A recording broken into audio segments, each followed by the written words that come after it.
Inilunsad ng Police Regional Office Cordillera Administrative Region ang Gulong ng Swerte Project na ginanap sa Multipurpose Center Camp Major Bado Dangwala, Trinidad, Benguet, ikalawa ng Setyembre taong kasalukuyan. Ang proyekto ay pinangunahan ni Police Colonel Lambert A. Swerte, Provincial Director ng Benguet Police Provincial Office, at dinaluhan ni Honorable Melchor D. Diclas, Provincial Governor ng Benguet na nagsilbing panauhing pagdangal at tagapagsalita, at ni Police Colonel Froilan B. Lopez, ang Acting Chief Regional Staff ng PROCAR.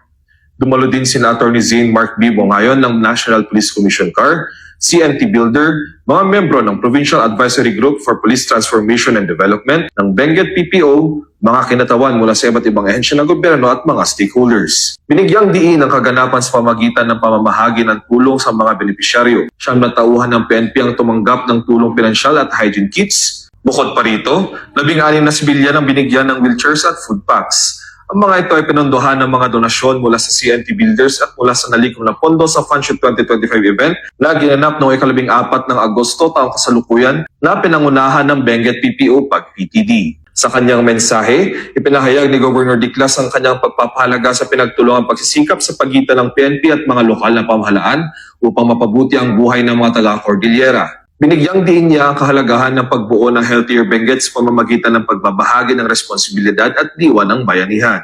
Ang Gulong ng Swerte Project ay sinimula ni Police Colonel Swerte noong siya ay First Commander pa ng Regional Mobile Force Battalion, Calabarzon. Ang pangalan ng proyektong Swerte ay hango sa kanyang apelyido na sumisimbolo sa pag-asa, pagpapatuloy at pagbabahagi ng pag-unlad.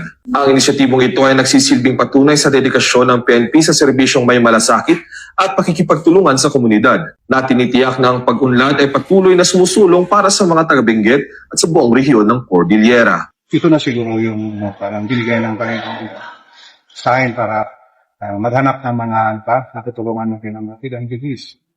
So, tuloy-tuloy yun, kaya pinanala ng Gulong ng Swerte, starting from RMP4A, tapos sumasenap sa NCR.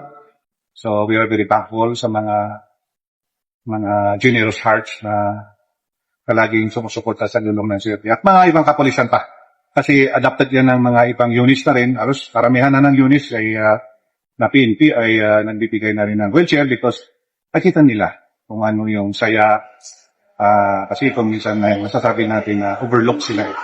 Hindi masyadong napapansin sa community na meron palang mga ganyan na nangangailangan. Mula rito sa Police Regional Office Cordillera Administrative Region, ako ang inyong PNN Correspondent, Patrolman Christian Cruz ng Mountain Province Police Provincial Office. Alagad ng batas, tagapagtaguyod ng Balitang Pulis.